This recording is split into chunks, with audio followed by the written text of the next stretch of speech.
The way we designed it, we wanted to invite, there are other 2 sessions going on, conferences going on.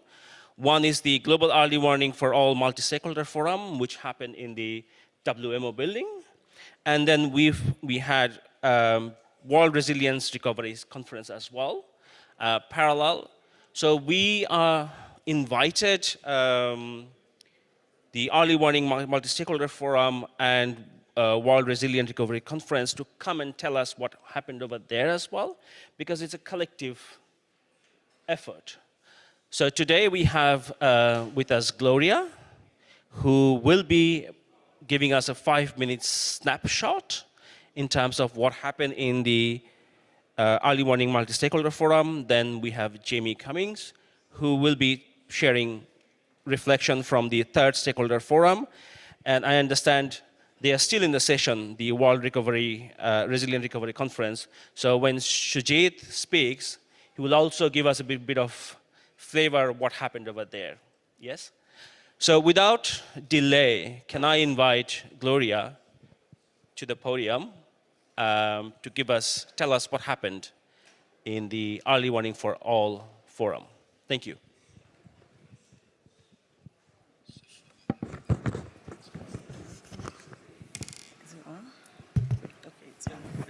Okay.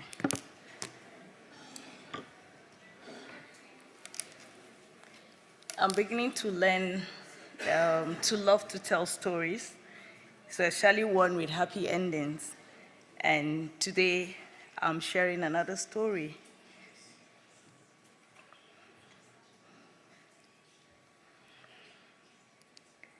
So when the Early Warning for All initiative was launched, there was a commitment to organize a multi-stakeholder forum to encourage all the different stakeholders involved in early warning and early action, to come together and contribute to the ambition to cover everyone with early warning system by 2027.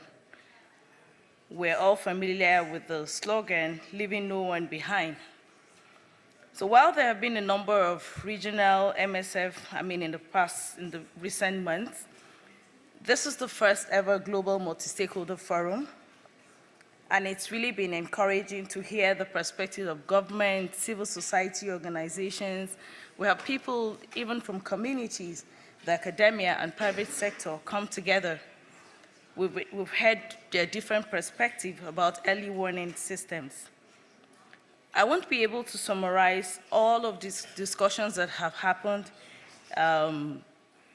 here and also at the WMO office, but fortunately we have some graphic artists who have captured the main discussion points, and they have visualized, put them in visual representation for us, which will be available, I think, from tomorrow.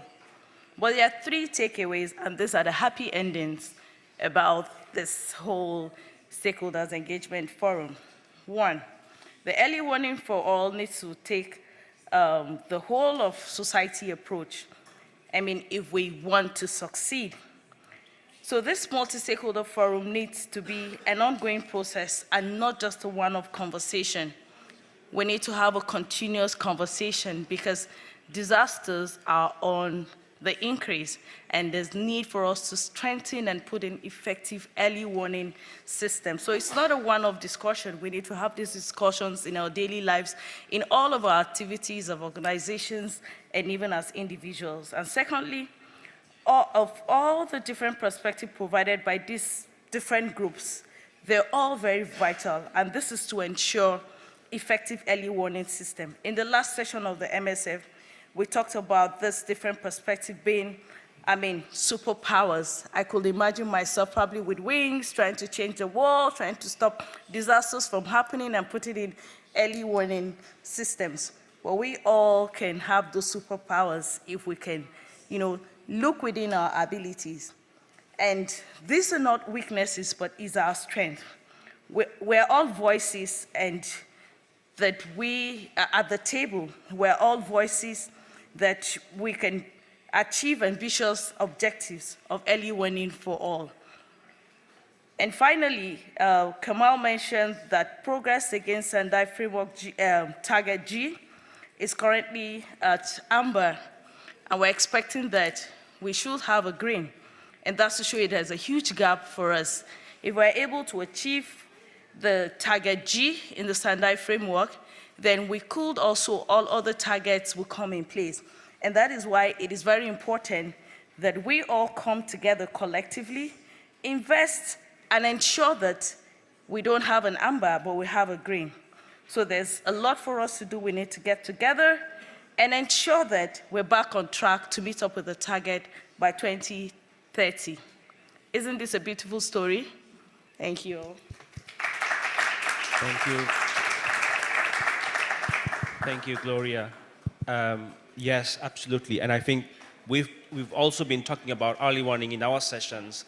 And one of the key questions was, how do we invest more in preparedness, more and more preparedness, including early warning, early action, anticipatory action? How do we bridge all this together? So thank you very much. Can I please invite Jemmy to tell us what happened in the third stakeholder forum?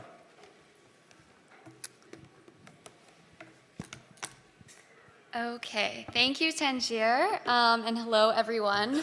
My name is Jamie Cummings, and I serve as the climate contact point within the SEM. Quite an easy task to review everything we have discussed, all the insights of the last 2 days, so good luck to me. No, but I'll do my best, and I do apologize for reading off of the screen. I wish that I could just free flow it, but these are key messages that are coming out of sessions, even just ending right before we began this one, the localization session, which was wonderful. So trying to pull together everything here.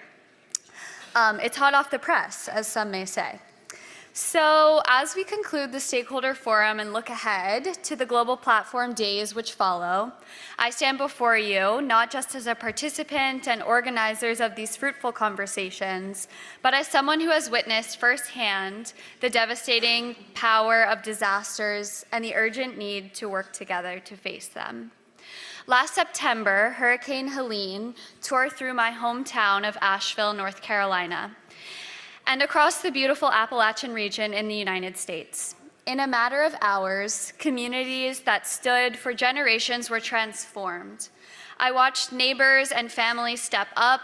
I saw the strength of human resilience, and I witnessed both the fragility of our systems and the power of community response.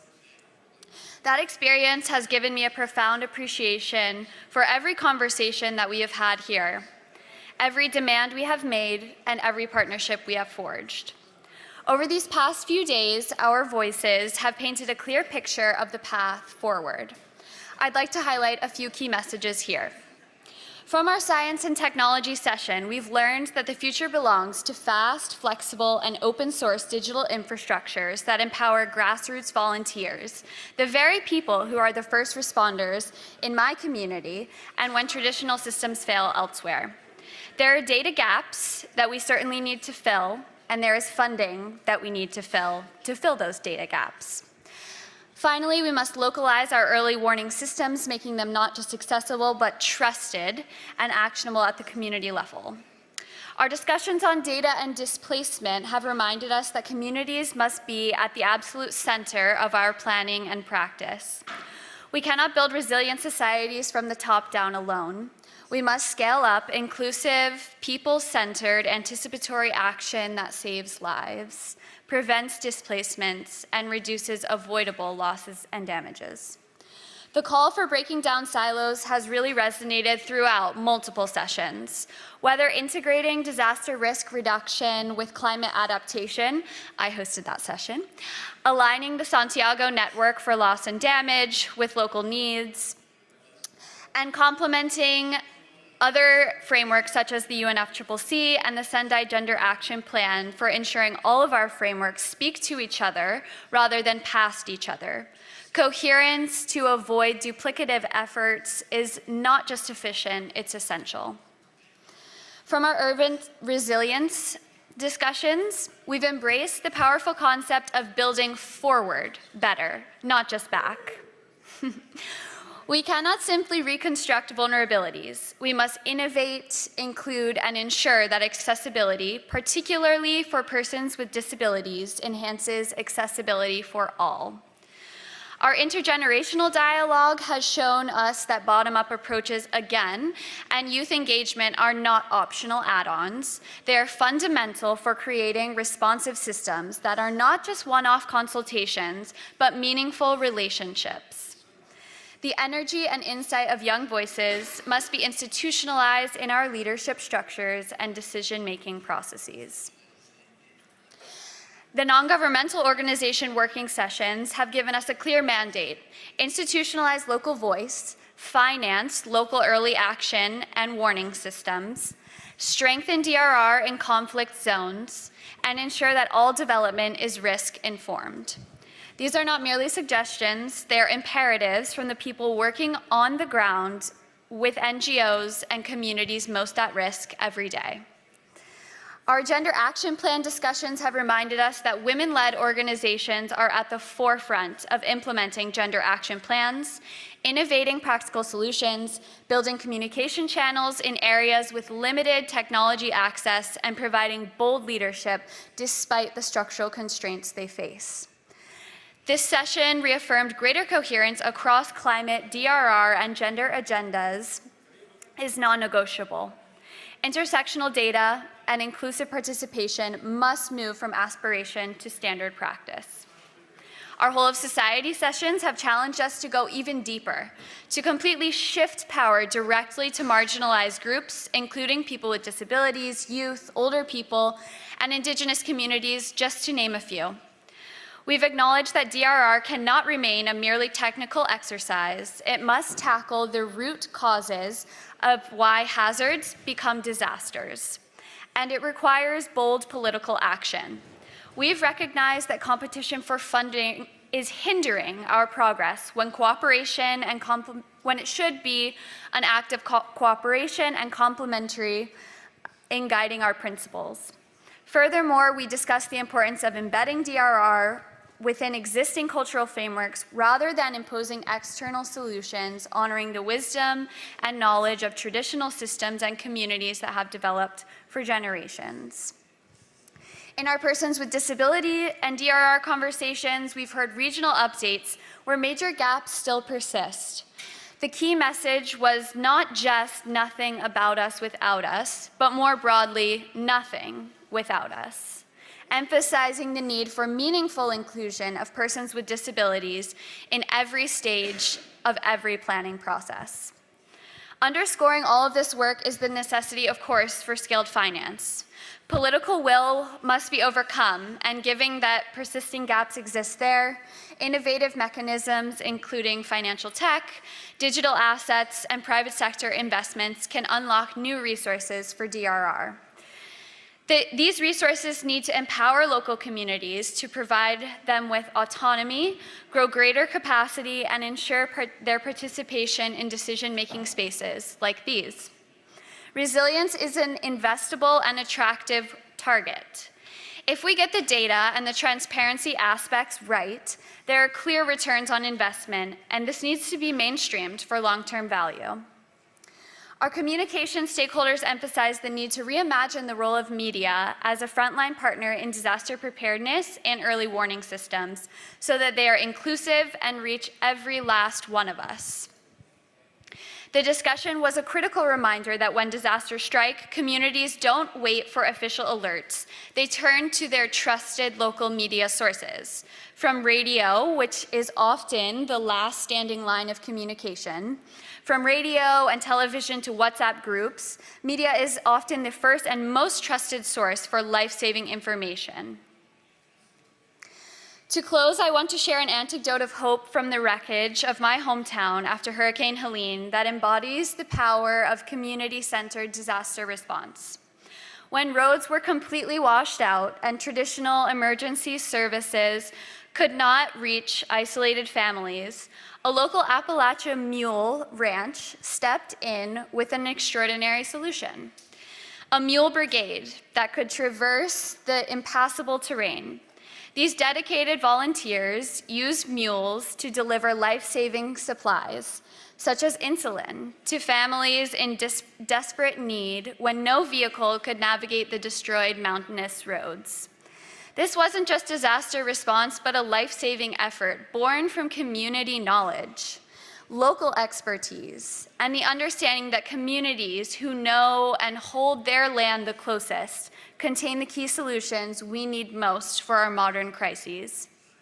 This is our mission. This is why we gather. Not to write reports that sit on shelves, but to ensure that when the next hurricane, earthquake, flood, fire, or other disaster strikes, communities are not just surviving, but that they are resilient through preparedness, partnership, and the power of inclusive planning. The Sendai Framework's 2030 deadline is not a distant target. It is an immediate call to action. We must prepare for the risks of the future and adapt our frameworks to meet the moment.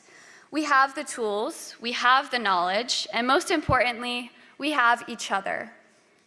Let us ensure that by 2030 and beyond, no community faces a disaster alone, unprepared, or unheard. Thank you for your dedication, your partnership, and your unwavering commitment to building a world where resilience is not a privilege, but a right shared by all.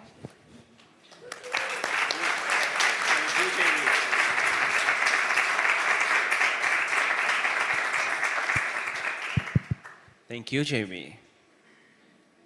Very inspiring. I didn't even realize that we've talked about so many things over the last 2 days. It was 3 working sessions, 2 spotlights, 3 plenary, 9 technical sessions.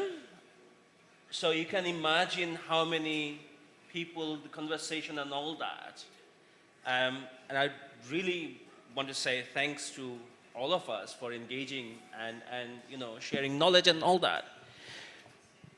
With that, can I invite Dr. Martin, yes, to share a few thoughts and your reflection. You've been here, how do you see stakeholder, all that.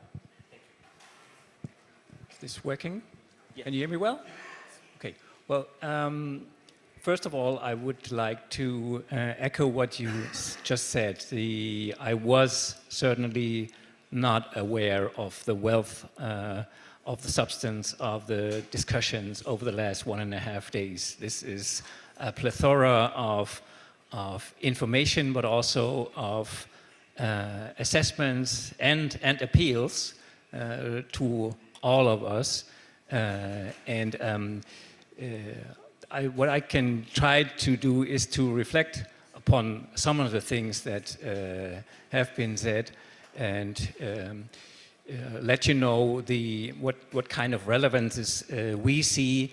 And my first reflection, the point that came particularly clear to me is that the magnitude of the problems, of the challenges with which the mankind is confronted with, be it extreme weather events, other kinds of natural disasters, that sometimes we find ourselves in a mood of being depressed.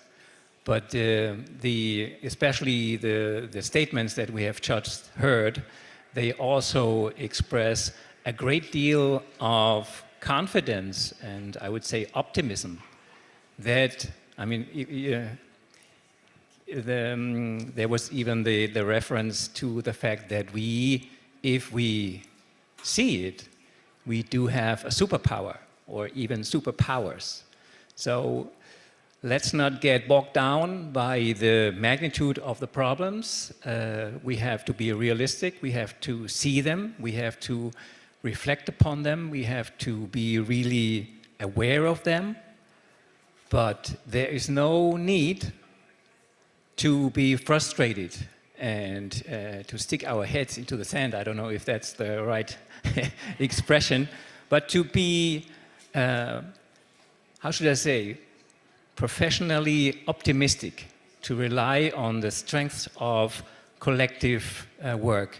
And in fact, the getting together here during the global platform is a good, I wouldn't say a first sign, but a good way of progressing, because it brings together people with a lot of commitment from very different areas and very different contexts. So my appeal, if you wish, would be to be confident, to be optimistic, to see our chances, and to pave the ways that we all have for more collective action and for more collaboration. And that is, in my view, what the global platform is all about. Maybe a second reflection is that some indication has already been mentioned in the statements, is as important as our getting together and the global platform and the documents that will be produced in the aftermath of this conference. They are very important. But the more important is that the substance and the spirit of this conference translates into concrete action. It needs to translate into a different behavior. It needs to translate into a changing behavior at all levels, be it at the national level. Institutions at all levels need to try to see how they can adapt and modify, modernize their behavior in order to apply to the magnitude of these challenges. And last but not least, as I'm a government representative, there is not a single day in my week, at least, where there is no discussion about budget. So we need to make sure that the assessments, but also the confidence and the optimism that we see, that I feel in this room from these statements, at least in the midterm, translate into the budgets. I know that, maybe a final word, I heard that this kind of assessment has also been voiced in one of the stakeholder forums, that it's not always a question of money. We not always need more money to do better things, but we need to invest the money in the right way. The right people need to be involved in the budgeting process. The right people need to be involved in the coordination of how the money is being spent. And the right people need to be involved in order to determine where to best put the limited budgets. So these are my humble first reflections for you. Thank you. Thank you very much. Thank you very much, Dr. Martin. Can I please invite Dr. Gilhan to share your thoughts and remarks, please? Thank you. Thank you very much. A lot has been said, but let me give you my point of view regarding Africa. We all know, and the figures, everyone knows them. We are responsible at less than 4% of green gas emissions, but the continent is the most impacted. Disasters are there, we know the situation, and of course that creates food insecurity, livelihood instability. People are led to displacement. They are trying to escape disaster, to find food, to find safe areas, that's all. And we as African, it's difficult to continue seeing people trying to cross just to have a better life. You know, no one leaves his home just to leave home. People leave because they are in need. There are really disasters, there are difficult situations. So all this, we know how is the situation. We made several surveys. We know the problems. We know the solutions. We know the gaps. Let's act. That's my call today. We have been talking a lot. Now we need to implement. It is a call for action now, because 2030 is tomorrow, even it's yesterday. Disasters are faster than our actions, and people are still are starving, are keep fighting against these calamities, but the situation is there. Whatever we say, we have been doing a lot of work with the African Union. We have disaster risk reduction units. We have cooperation, continental, regional, national, but also international cooperation, so that we know the needs of countries and we know the solutions that we started already implementing. And we have actually success stories. We cannot say that disaster is everywhere, but there are still vulnerable countries that are waiting for the international cooperation and support. Of course, you have been appealing for confidence and optimism, but we should be also realistic. We have to speed up in terms of implementing. And thanks to this kind of gathering, I think the African voice is being heard in order to have this support from the international community. What support do we need? Maybe technical support, so that we have more data. We have data, but we may need more. And what is needed is how to use efficiently this data. Again, countries know how to do, others are still in need to that. Even if we give them information, as some of you may know, we have what we call it the situation room. Situation room is the observation of the weather forecast for the whole continent. It's easier to talk about one country. When it comes to the continent, it's more difficult. We send the information, but how to take this information from the country, from the government, to the indigenous people? They don't have phone. They don't know what is WhatsApp. So there, we need maybe innovative technologies to take the information to them and to explain them how to do. If you go to the far there in the middle of nowhere in Africa, people don't have even access to electricity. They're not aware about our world. They're in another world. But yet we need to protect them because they're the first victim of this climate change. So that's my call, is to keep going together and to continue having your support. It can be technical, financial. This has been said, and everyone is saying it, and there is still call for financial support for the vulnerable community, so that all what we are advocating here comes true. And what is essential is not to leave anyone behind. Thank you.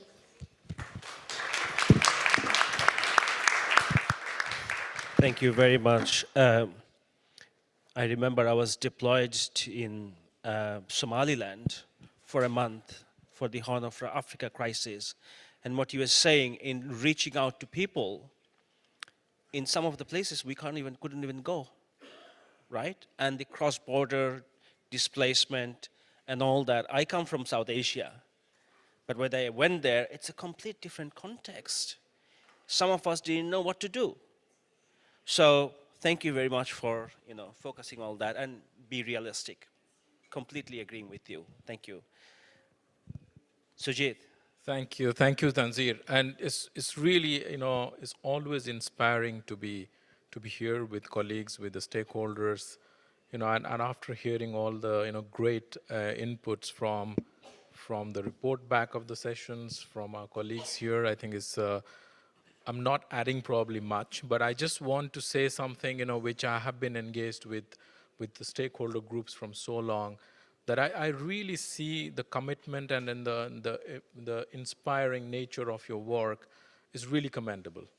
I know that you have done a number of events, spotlight events, the plenaries, 9 sessions, and here we are at the closing of this forum. But to me, it's someone says happy ending, I said happy beginning of our engagement in overall all the global platform sessions, because this is where I think after all this concentrated discussion, I came to hear from my colleague Sarah kept telling me what wonderful discussions, what wonderful things are happening in all the sessions. And everywhere it was echoed that now, it's action what matters. And I always see stakeholder groups have been in the heart of action. If you recall, when we were doing the Sendai framework, when the negotiations were happening in 2015, it was the stakeholder groups who brought a lot of input. In fact, I remember colleagues from the Disability Inclusive Network who brought in the whole dimension of disability into discussion. I recall also discussions even before the Sendai framework, when they were saying, oh, it's not enough in Hyogo framework for action, disability is not really that prominent. And then they are the ones who took the lead. That's where I think that the Disability Inclusive Network, the DRR network, which really come forceful to make that difference happen. And I also recall a story when I was talking to a host country of one of our conference that, oh, we would like you to include disability. And at that point they told me, yes, we are fully integrating disability in all our work. We have, our venues are with ramps and there is accessibility. And I was for a moment like, no, disability inclusion is not only about accessibility. There's a whole other thing, inclusion in planning, inclusion how the national strategies are made, how the planning process are made. This is where they should really take that on board. And then I see, from that time to now, 10, 12 years past, and I see a lot of that inclusion happening because of your work from these stakeholder groups. So I'm really, it's not written in my script. I'm saying based on my engagement with you all, with not only the stakeholder engagement mechanism, but all the stakeholders, those who have been engaging with us at the regional level. And I really would like to, of course, a big thanks to colleagues who has the opportunity of engaging in the stakeholder engagement mechanism, but it's beyond the mechanism, beyond, and at the regional level, we have stakeholder groups who are putting very specific commitments. I don't know how many of you are aware that all the regions, starting from our Asia Pacific to Europe, to Africa, to Arab states, all the regions have stakeholder groups who provide specific commitments of actions. And here I want to really, in quotes, action, not saying specific, recommendations or commitments, not knowing who is doing it. No, these are statement of actions or commitment of actions which they took on themselves. And this is, to me, is exemplary. So we have the stakeholder, the Sendai framework, a voluntary commitment statement platform. You can find a lot of those from last probably 10 years being registered there. People are taking action, stakeholder groups are taking action. So for us, this is the most valuable engagement which makes the difference. When the Sendai framework was being done, every country said that even if they're primarily responsible, they cannot do it alone. And that's very clear. I think all over your discussion, I think I'm sure you must be discussing that, and that's very clear. We heard that in the Early Warning for All Forum. In fact, Early Warning for All Forum, the time I was there, it was echoed again and again that early warning for all is impossible without all the engagement of the stakeholders. So I think that's in quotes. It was in every session we heard that. There was a really great deal of participation from the stakeholders. And we also said, when we say participation, it's not just about bringing you in, on the table to discuss. No, we have seen time and again the amount of commitment, the amount of action gets generated from the stakeholders is immense. So I think we are sure that we are continuing with that spirit. And again, thanks to all of you to be here in this stakeholder forum, but your job starts now going into all other sessions to really bring the spirit of shared responsibility, shared action into all of the sessions. Just one last thing, Tanzir, I know we are running out of time. We're not running out of time. The World Resilient Recovery Conference is happening next door. you must have seen the World Reconstruction Forum earlier. There's a kind of clear, it's a message also that we are kind of moving from the, only reconstruction discussion to a more sort of holistic, resilient recovery approach where it goes beyond just, just rebuilding or rebuilding assets, rebuilding buildings. It goes beyond and looks at livelihood recovery, looks at all the issues of recovery. What we is not over yet. You will probably have the chance to hear or witness the closing part of it. But what's in the heart of this discussion in the World Resilient Recovery Conference is that countries are still challenged with preparing to recover well. It's always becomes, when there is a disaster and the recovery response happens, is always sort of becomes a very reactive approach in terms of really going into recovering, saving lives. That's definitely important, but it has not been effective because there's not much investment in terms of pre-disaster recovery planning, or what we call readiness to recovery. In the heart of this conference is that how do we take readiness to recovery really in the forefront in the next 5 years, so that we are closing that gap, which was evident in the midterm review. So this is, I think, it's another opportunity for you to also engage. I was told by colleagues that there is some surprise out there, so I'm really inviting you all to please join that event. It's just next door in the plenary A room, and I think it's going to be wonderful. Thank you, Tanzir. Thank you, colleagues. Thank you very, very much. Don't drop your mic yet. We have 10 more minutes. It's not fully scripted, so we are stakeholders, so we're going to come back to you with a question to end with. On that reconstruction conference, we've been told that there's music and plus something, and I'm not allowed to say what it is, so surprise, please go and see for yourself. You mentioned about stakeholders, and thank you very much to UNDRR for all the support and moving barriers here and there to make sure stakeholder can be in places where it's important. Maybe in 1.5 minutes, how do you see, the conference will end in 3 days, our works don't end. And the stakeholder engagement mechanism has been there for 6.5, 7 years. And also, we've been told over and over that Sendai will not be achieved by 2030, which we continue to refuse to believe. So how do you see 2030 Sendai and stakeholder? Because in Sendai, the commitment is there. The stakeholder engagement should be a part of the process all the way through. And how do you see stakeholder coming in and contributing to bridge that gap and maybe achieve a bit more than what we are supposed to do? Sorry, it's a big question, but... No, wonderful question, Tanzir, and on the spot, I would say. Look, I think, first of all, stakeholder engagement will be there until end of Sendai, and I can tell you post Sendai. That's in the heart of what we always do, and that will live forever. I don't think by 2030 we'll solve the problem, all the problems of the world, right?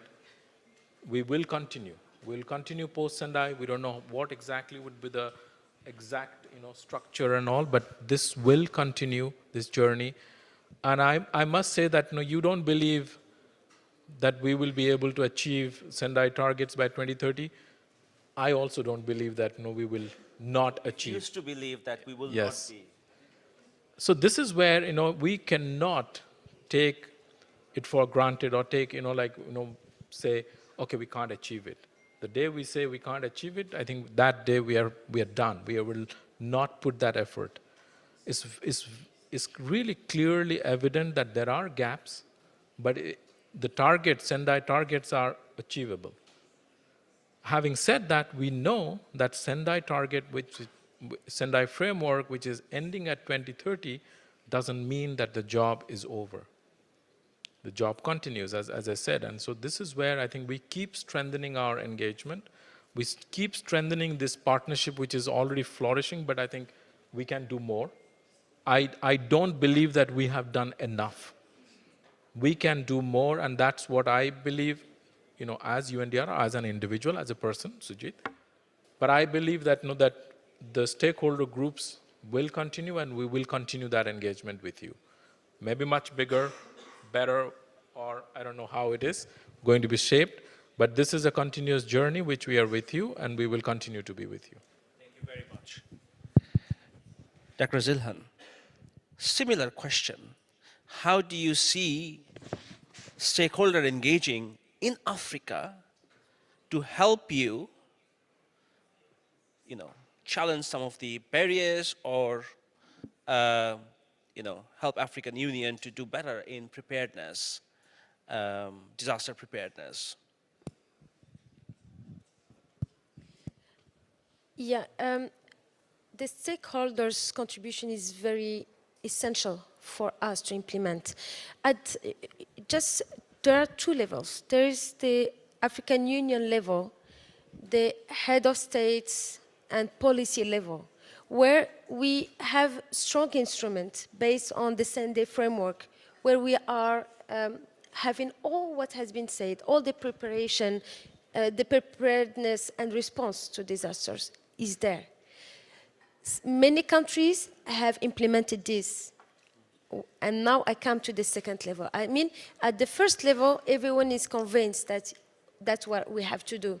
That's why the instruments are all there, including policy instruments, institutions, organs. We have all necessary. But then we have the second level, which is the national level. There we need support from stakeholders and partners.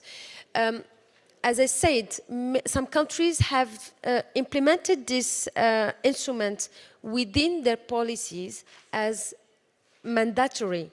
I can have some examples like Mozambique, after the disaster that hit them on 2019.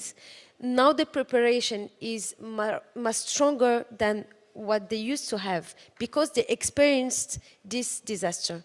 But many countries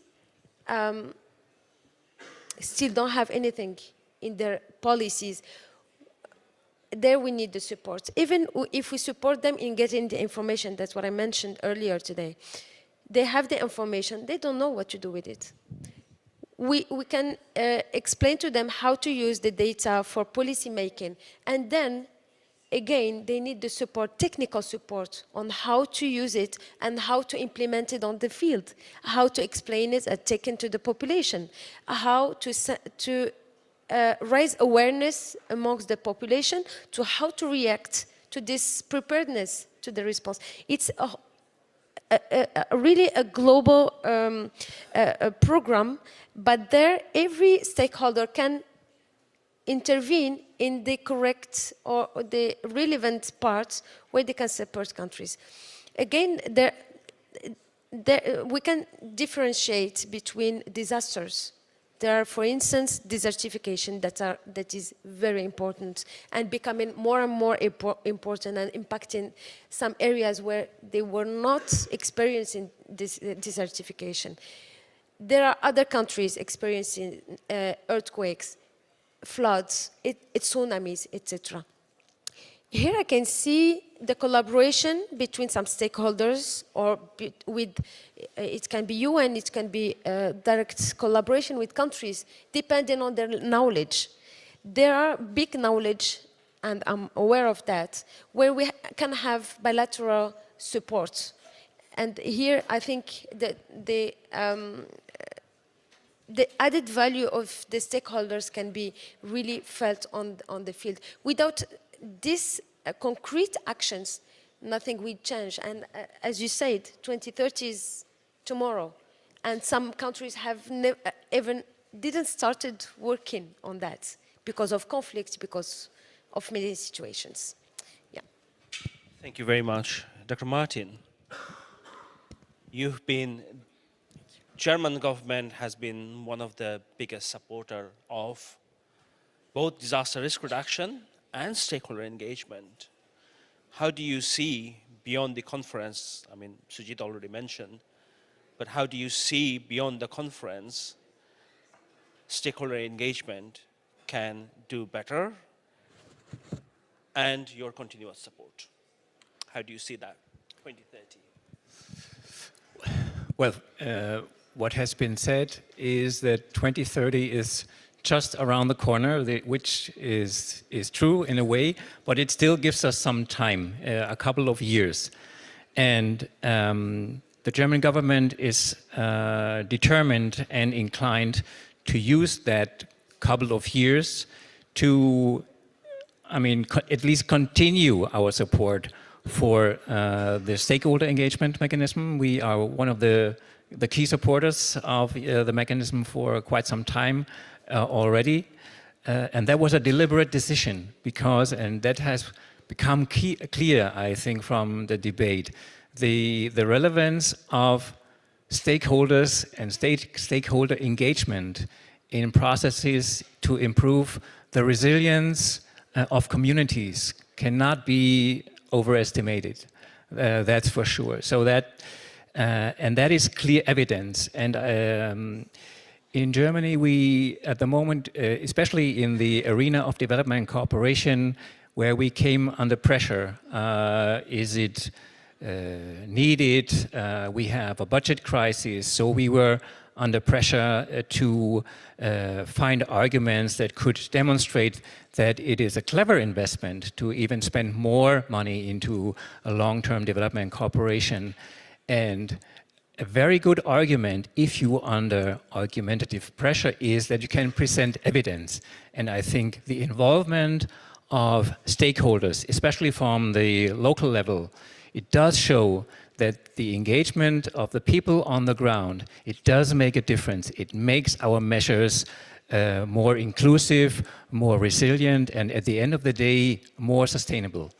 And to my knowledge, the SDGs are still valid, so we can always, on a very good ground, argue that the basis of orientation for our work is sustainability and the achievement of the SDGs. And in this context, having a special eye on the needs of the people on the local level and their engagement continues to be essential for our work, not only in disaster risk reduction, in disaster risk management, but in all areas of our development cooperation engagement. But that's my, there was some, I wouldn't say criticism about my confidence and optimism. That's why I try to say that it requires professional optimism, which includes a realistic perspective.